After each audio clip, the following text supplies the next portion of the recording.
بسم اللہ الرحمن الرحیم۔ مدینے میں اور آس پاس کے تمام علاقوں میں زبردست قحط پڑا ہوا تھا۔ فاقوں کی نوبت آ چکی تھی۔ لوگ بھوکوں مر رہے تھے۔ جن لوگوں کے پاس جائیداد وغیرہ تھی نہایت سستے داموں فروخت کر کے ادھر ادھر سے کھانے پینے کی چیزیں حاصل کر رہے تھے۔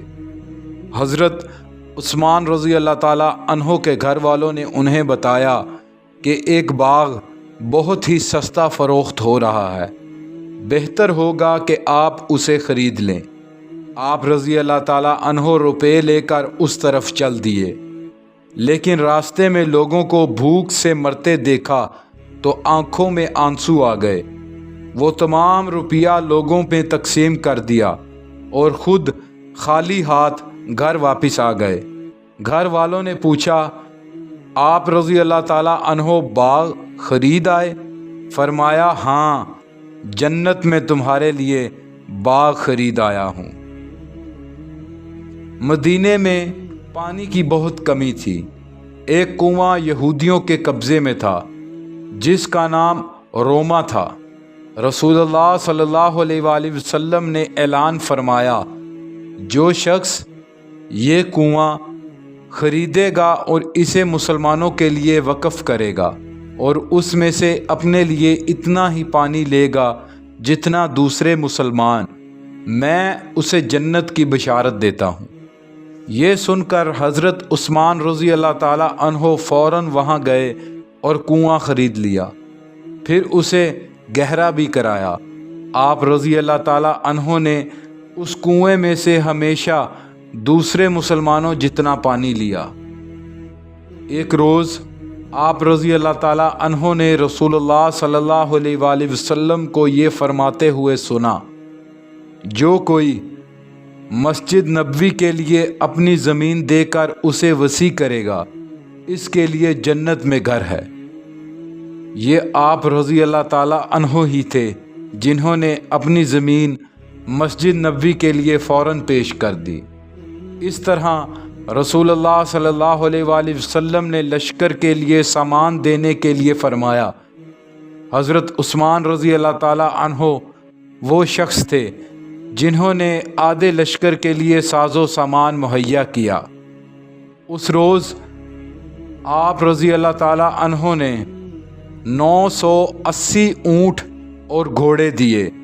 غزوہ تبوک میں آپ رضی اللہ تعالیٰ عنہ نے 940 اونٹ لاد کر دیے۔ اس کے بعد 60 گھوڑے بھی لاد کر دیے۔ ان پر 1000 دینار خرچ آیا۔ ایک روز رسول اللہ صلی اللہ علیہ وآلہ وسلم اپنے مکان میں تشریف فرما تھے۔ آپ صلی اللہ علیہ وآلہ وسلم فرش پر لیٹے ہوئے تھے۔ اس وقت حضرت ابو بکر رضی اللہ تعالیٰ عنہ نے اندر آنے کی اجازت طلب کی۔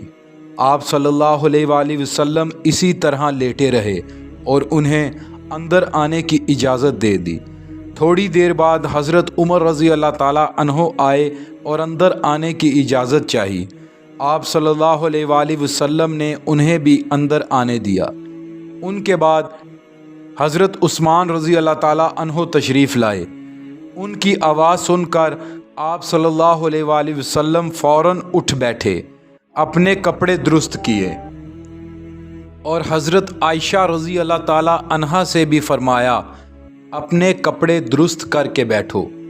جب حضرت عثمان رضی اللہ تعالیٰ عنہ ملاقات کر کے واپس چلے گئے تو حضرت عائشہ رضی اللہ تعالیٰ عنہا نے آپ صلی اللہ علیہ وآلہ وسلم سے حیران ہو کر پوچھا، یا رسول اللہ صلی اللہ علیہ وآلہ وسلم، جب ابو بکر رضی اللہ تعالیٰ عنہ آئے تو آپ اسی طرح لیٹے رہے، عمر رضی اللہ تعالیٰ عنہ آئے تب بھی آپ اسی طرح لیٹے رہے، پھر عثمان رضی اللہ تعالیٰ عنہ کی باری میں کیوں اٹھ بیٹھے اور مجھے بھی کپڑے درست کرنے کے لیے فرمایا؟ یہ سن کر آپ صلی اللہ علیہ وآلہ وسلم نے جواب میں ارشاد فرمایا، عثمان وہ شخص ہیں جن سے فرشتے بھی حیا کرتے ہیں، یعنی وہ اتنے حیادار ہیں۔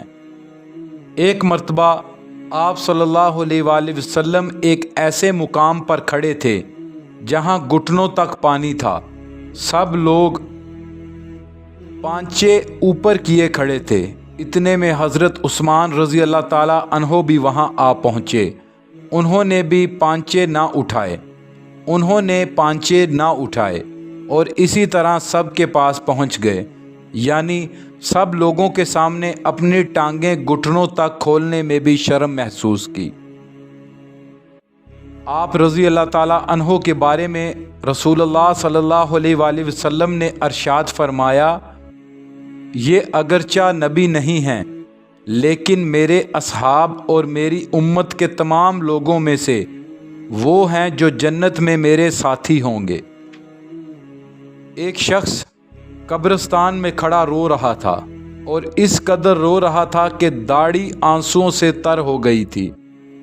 حضرت عثمان رضی اللہ تعالیٰ عنہ کے دوست ہانی نے دیکھا، وہ حضرت عثمان رضی اللہ تعالیٰ عنہ تھے۔ لوگوں نے ان سے پوچھا، آپ جنت اور دوزخ کا ذکر کرتے ہوئے نہیں روتے، قبروں کو دیکھ کر کیوں رو پڑتے ہیں؟ آپ رضی اللہ تعالیٰ عنہ نے جواب میں فرمایا، رسول اللہ صلی اللہ علیہ وآلہ وسلم کا ارشاد ہے کہ قبر آخرت کی پہلی منزل ہے۔ جو شخص یہاں سے نجات پا جائے گا اس کے لیے آگے کی منزلیں آسان ہو جاتی ہیں، اور پہلی منزل سے نجات نہ ملے تو آگے کی منزلیں اس سے زیادہ سخت ہوتی ہیں۔ حضور صلی اللہ علیہ وآلہ وسلم کا یہ فرمان سنانے کے بعد حضرت عثمان رضی اللہ تعالیٰ عنہ بولے، خدا کی قسم میں نے قبر جتنا ہولناک منظر نہیں دیکھا۔ ہم قبر کے عذاب سے اللہ کی پناہ مانگتے ہیں۔